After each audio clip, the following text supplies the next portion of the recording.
ಅಂದರೆ ಸರ್, ಈಗ ಈ ವಿಚಾರದಲ್ಲಿ ನೋಡಿ, ಭಾರತ ಪಾಕಿಸ್ತಾನಕ್ಕೆ ಶತ್ರು. ಅರ್ಮೇನಿಯಾ ಅಜರ್ಬೈಜಾನ್ ಸಂಘರ್ಷದ ಕಾರಣಕ್ಕೆ ಅವ್ರದ್ದು ದುಶ್ಮನಿ ಇದೆ. ಇರಾನ್ ಬಲೂಚಿಸ್ತಾನಕ್ಕೆ ಬೆಂಬಲ ಕೊಟ್ಟಿದೆ ಅನ್ನೋ ಕಾರಣಕ್ಕೆ ಪಾಕಿಸ್ತಾನಕ್ಕೆ ಅವ್ರು ಕಂಡ್ರಾಗಲ್ಲ. ಜೊತೆಗೆ ಅಫ್ಘಾನಿಸ್ತಾನ ನಿಮಗೆ ಗೊತ್ತೇ ಇದೆ, ಅಲ್ಲಿಗೆ ಆಲ್ರೆಡಿ ತಾಲಿಬಾನಿಗಳು ಅವರು ಕೂಡ ಶುರು ಮಾಡ್ಕೊಂಡಿದ್ದಾರೆ. ಮ್ಯಾನ್ಮಾರ್ ಮುಸ್ಲಿಂ ದೇಶಗಳ ದ್ವೇಷಿ ಎನ್ನುವ ಕಾರಣಕ್ಕೋಸ್ಕರವಾಗಿ ಅದಿಷ್ಟ ಆಗಲ್ಲ ಇವರಿಗೆ. ಇಸ್ರೇಲ್ ಹೇಳೋದೇ ಬೇಕಾಗಿಲ್ಲ ನಾನು. ಅಂಗೋಲಾ ಮುಸ್ಲಿಮರನ್ನ ನಿಷೇಧ ಮಾಡಿದಂಥ ಮೊದಲ ರಾಷ್ಟ್ರ ಎಂಬ ಕಾರಣಕ್ಕೆ ಪಾಕಿಸ್ತಾನಕ್ಕಾಗಲ್ಲ. ಜೊತೆಗೆ ರಷ್ಯಾ ಭಾರತಕ್ಕೆ ಮಿತ್ರ ರಾಷ್ಟ್ರ ಅಂತ. ಅಂದರೆ ಸುತ್ತುವರೆದಿರೋದೆಲ್ಲ ಇಂಥವ್ರೆ. ಸೊ ಈ ಕಾರಣದಿಂದಾಗಿ ಪಾಕಿಸ್ತಾನ ಸುಮ್ಮನೆ ಒಣಜಂಬ ಕೊಚ್ಕೊಳ್ತಾ ಇದೆಯಾ ಈಗ ವಿಶ್ವದ ಸಮುದಾಯಗಳ ಮುಂದೆ. ಇನ್ನೊಂದು ಅಳೋದೊಂದು ಬಾಕಿ ಇದೆ. ಅಲ್ಲಿ ಆಲ್ರೆಡಿ ಎಂಪಿಗಳೆಲ್ಲ ಅಳ್ತಾ ಇದ್ದಾರೆ ಪಾರ್ಲಿಮೆಂಟಲ್ಲಿ. ಪ್ರಧಾನಿನೂ ಅಳೋದೊಂದು ಬಾಕಿ ಇದೆ. ಬಿಟ್ಬಿಡಿ ನಮ್ಮನ್ನ. ಈಗಾಗಲೇ ಅಳ್ತಾ ಇದೆ.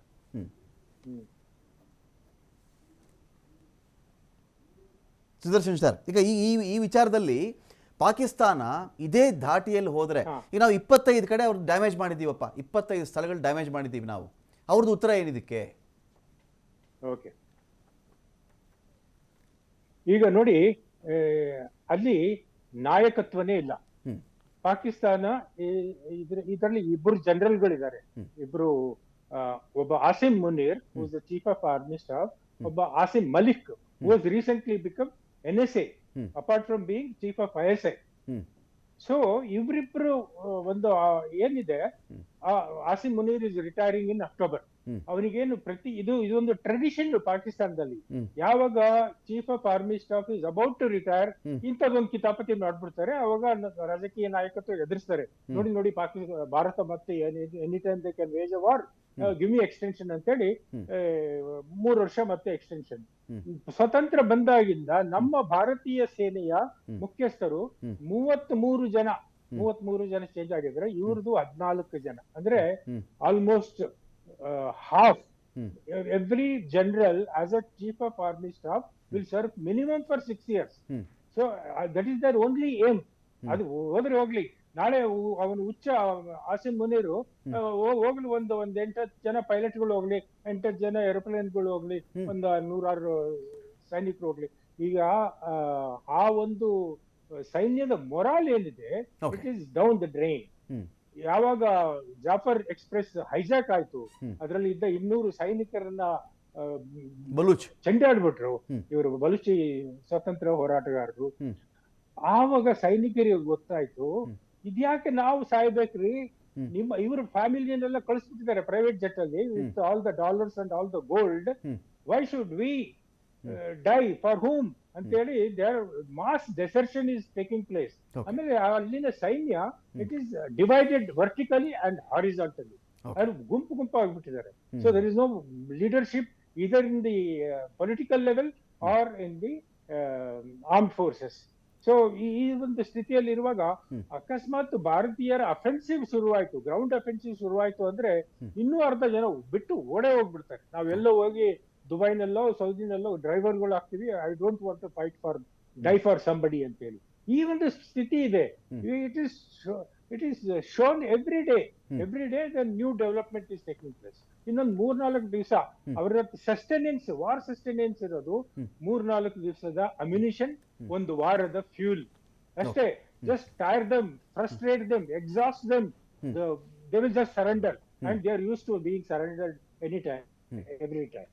ಫೈನ್. ಈಗ ಸುನಿಲ್, ನನ್ನ ಪಾಯಿಂಟ್ ಇಲ್ಲಿ, ಈಗ 25 ಕಡೆ ಭಾರತ ದೊಡ್ಡ ಮಟ್ಟದಲ್ಲಿ ಒಂದು ಪಾಠವನ್ನು ಕಲಿಸಿದೆ. ರಾವಲ್ಪಿಂಡಿ ಸ್ಟೇಡಿಯಮೇ ಛಿದ್ರವಾಗಿದೆ ಇವತ್ತಿಗೆ. ಪಾಕಿಸ್ತಾನ ಎಲ್ಲ ಕ್ರಿಕೆಟ್ ಟೂರ್ನಮೆಂಟ್ಗಳನ್ನು, ಕ್ರಿಕೆಟ್ ಆ್ಯಕ್ಟಿವಿಟೀಸ್ಗಳನ್ನು ಎಲ್ಲವನ್ನು ಕೂಡ ಸ್ಟಾಪ್ ಮಾಡಿದೆ. ಇವತ್ತು ಎಲ್ಲವನ್ನು ರದ್ದು ಮಾಡಿ ಹಾಕಿದೆ. ಬೆಳಿಗ್ಗೆ ಗಮನಿಸ್ತಾ ಇದ್ದೆ ನಾನು, ಈ ಪಾಕಿಸ್ತಾನದ ಆ ವಾಯು ಪ್ರದೇಶ ಅಥವಾ ಪಾಕಿಸ್ತಾನದ ಮೇಲೆ ಒಂದೇ ಒಂದು ವಿಮಾನ ಹಾರ್ತಿಲ್ಲ ಅಲ್ಲಿ. ಎಲ್ಲವನ್ನೂ ಕೂಡ ಪಾಕಿಸ್ತಾನದ ದಕ್ಷಿಣದ ದಾಟಿ ಈ ಕಡೆ ಬರ್ತಿದೆ. ಇಂಡಿಯಾದಲ್ಲಿ ಸ್ವಲ್ಪ ಮಟ್ಟಿಗೆ ನಾರ್ತ್ ಕಡೆಗಿದೆ, ಎಲ್ಲವೂ ಕೂಡ ಇಲ್ಲ. ಸೊ ಈ ಸನ್ನಿವೇಶದಲ್ಲಿ ಪಾಕಿಸ್ತಾನ ಇದೆ. ನಮಗೀಗ ಮಿಸೈಲ್ ಅಂತ ಬಂದಾಗ ಅದಕ್ಕೊಂದು ರೇಂಜ್ ಇರುತ್ತೆ. ಅದೇ ರೀತಿ ಶೆಲ್ಲಿಂಗ್ ಅಂತ ಬಂದಾಗ ಇದರ ರೇಂಜ್ ಎಲ್ಲಿವರೆಗೂ ಇರುತ್ತೆ? ಕಾರಣ ನಾವು ಮೊನ್ನೆ ಅವ್ರ ಮೇಲೆ, ಅವರ ಉಗ್ರ ನೆಲೆಗಳ ಮೇಲೆ ಅಟ್ಯಾಕ್ ಮಾಡಿದಾಗ 8 kilometre, 30 kilometre, 80 kilometre, up to 100 kilometre ರೇಂಜಲ್ಲಿ ನಮ್ಮ ಒಂದು ಮಿಸೈಲ್ಗಳು ಹೋಗಿ ಅಲ್ಲಿ ಧ್ವಂಸ ಮಾಡಿ ಬಂದಿರೋದು. ಈ ಶೆಲ್ಲಿಂಗ್ ಅಂತ ಬಂದಾಗ ಇದರ ರೇಂಜ್ಗಳು ಏನೇನಿರುತ್ತೆ? ನಮ್ಮ ಇಷ್ಟು ಪ್ಲೇಸ್, ಒಂದು 15 ಪ್ಲೇಸ್ ಮೇಲೆ ಅವ್ರು ಟಾರ್ಗೆಟ್ ಮಾಡಿದರು, ನಾವು ಇದು ಹೊಡೆದಿದ್ದೀವಿ, ನಮ್ದು ಏನು ಟೆಕ್ನಾಲಜಿಲಿ ಅಲ್ಲಿ ಹೊಡೆದು ಹಾಕಿರೋದು, ಅವ್ರು ಏನು ಮಾಡಬಹುದು ಅಂತ. ಓಕೆ, ಈಗ ಆರ್ಟಿಲರಿ ಗನ್ ರೇಂಜ್ ಬಗ್ಗೆ ಮಾತಾಡಬೇಕಂದ್ರೆ ದೇರ್ ಆರ್ 4 ಟೈಪ್ಸ್. 5th ಇದೆ, ದಟ್ಸ್ ಎ ಡಿಫ್ರೆಂಟ್ ಪ್ಲಾಟ್ಫಾರ್ಮ್. ಆರ್ಟಿಲರಿಲಿ ಫಸ್ಟ್ ಬಂದ್ಬಿಟ್ಟು ಲೈಟ್ ಆರ್ಟಿಲರಿ ಅಂತ ಇರುತ್ತೆ. ಲೈಟ್ ಆರ್ಟಿಲರಿ ರೇಂಜ್ ಬಂದು ಅಪ್ ಟು 10 to 20 ಕಿಲೋಮೀಟರ್ಸ್ ಇರುತ್ತೆ. ಅದು ಲೈಟ್ ಆರ್ಟಿಲರಿ. ನೆಕ್ಸ್ಟ್ ಬಂದು ಫೀಲ್ಡ್ ಗನ್ಸ್ ಅಂತ ಬರುತ್ತೆ. ಫೀಲ್ಡ್ ಆರ್ಟಿಲರಿ ಯೂನಿಟ್ಸ್ ಅಂತ ಕರೀತಾರೆ ಅದನ್ನು. ಫೀಲ್ಡ್ ಆರ್ಟಿಲರಿ ರೇಂಜ್ ಬಂದ್ಬಿಟ್ಟು ಫ್ರಮ್ 20 ಕಿಲೋಮೀಟರ್ಸ್ ಟು 40 ಕಿಲೋಮೀಟರ್ಸ್ವರೆಗೂ ಫೀಲ್ಡ್ ಇರುತ್ತೆ, ಫೀಲ್ಡ್ ಆರ್ಟಿಲರಿ ರೇಂಜ್. ನೆಕ್ಸ್ಟ್ ಬರುತ್ತೆ medium artillery. Medium artillery range ಬಂದ್ಬಿಟ್ಟು ನಾವು ಆ್ಯಕ್ಚುಲಿ ಮೀಡಿಯಮ್ ಮತ್ತು ಫೀಲ್ಡ್ಗೆ ನಮ್ಗೆ ಅದು ಹೆಸರು ಕನ್ಫ್ಯೂಸಿಂಗ್ ಆಗಿರುತ್ತೆ. But medium artillery has the longest range. Longest range ಅಂತ ಹೇಳಿದ್ರೆ around 40 to it can go up to 60 kilometres also. ಅಷ್ಟು ರೇಂಜ್ ಅದಕ್ಕೆ ಇರುತ್ತೆ. ಅದು ಬಿಟ್ಟು ರಾಕೆಟ್ ರೆಜಿಮೆಂಟ್ಸ್ ಅಂತ ಹೇಳ್ಬಿಟ್ಟಿರುತ್ತೆ. ಈಗ್ಲಾ ಅಲ್ಲ, ರಾಕೆಟ್ ರೆಜಿಮೆಂಟ್ ಅಂತ ಹೇಳ್ಬಿಟ್ಟಿರುತ್ತೆ. ಆ ರಾಕೆಟ್ ರೆಜಿಮೆಂಟ್ಸ್ ಏನಿರುತ್ತೆ ಅವು they are not exactly missiles, but they have A longer range rocket regiment. ಅದು ಬಿಟ್ಟು ಇನ್ನೊಂದು ಸಾಟಾ ಅಂತ ಬರುತ್ತೆ, ಸರ್ವೈಲೆನ್ಸ್ ಅಂಡ್ ಟಾರ್ಗೆಟ್ ಅಕ್ವಿಸಿಷನ್ ಅಂತ. ಜನರಲಿ ಇದು ಅನ್ಮ್ಯಾನ್ಡ್ ಏರಿಯಲ್ ವೆಹಿಕಲ್ಸ್ ಏನಿರುತ್ತಲ್ಲ ಅದನ್ನ ಕೂಡ ಆಪರೇಷನ್ ಅವೇನೇ ಮಾಡುತ್ತೆ ಇಂಡಿಯನ್ ಆರ್ಮಿ ಪರ್ಸ್ಪೆಕ್ಟಿವ್ ಇಂದ. ಬಟ್ ಆರ್ಟಿಲರಿ ರೇಂಜಸ್ ಬಗ್ಗೆ ಇದು ಬಿಟ್ಟು ಒಂದು ಇಂಪಾರ್ಟೆಂಟ್ ವಿಷಯ ನಾನು ಹೇಳಕ್ಕೆ ಇಷ್ಟಪಡ್ತೀನಿ with you permission.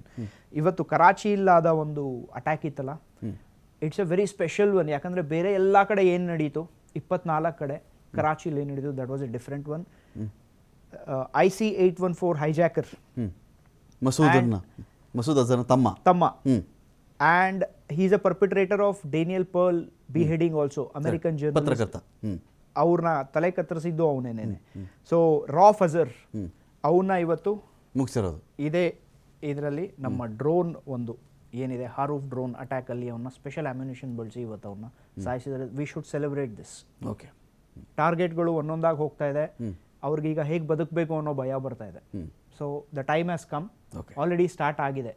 This will be a routine from now onwards. ಇನ್ನು ನಾವು ವೆಯ್ಟ್ ಮಾಡಲ್ಲ, ನಮ್ಗೆ ಅನ್ನಿಸ್ದಂಗೆ ನಾವು ಹೊಡಿತೀವಿ ಅವ್ರಿಗೆ. ಅಟ್ಯಾಕ್ ಆದ್ಮೇಲೆ ಹೊಡಿತೀವಿ ಅಂತ ಇನ್ಮೇಲೆ ಇರಲ್ಲ. There has been a doctrinal shift. Doctrinal shift ಆದಾಗ ಏನಾಗುತ್ತೆ ಅಂತ ಪಾಕಿಸ್ತಾನ ಈಗ ನೋಡುತ್ತೆ. ಯಾಕಂದ್ರೆ ದೇ ಆರ್ ಆಲ್ರೆಡಿ ಡಿಪ್ಲೀಟೆಡ್. ಈಗ ಅವ್ರಿಗೆ ಇನ್ನೇನು ಇಲ್ಲ. ಈಗ ಅವ್ರು ಶುರು ಮಾಡ್ತಾರೆ ನ್ಯೂಕ್ಲಿಯರ್ ಅಂತ.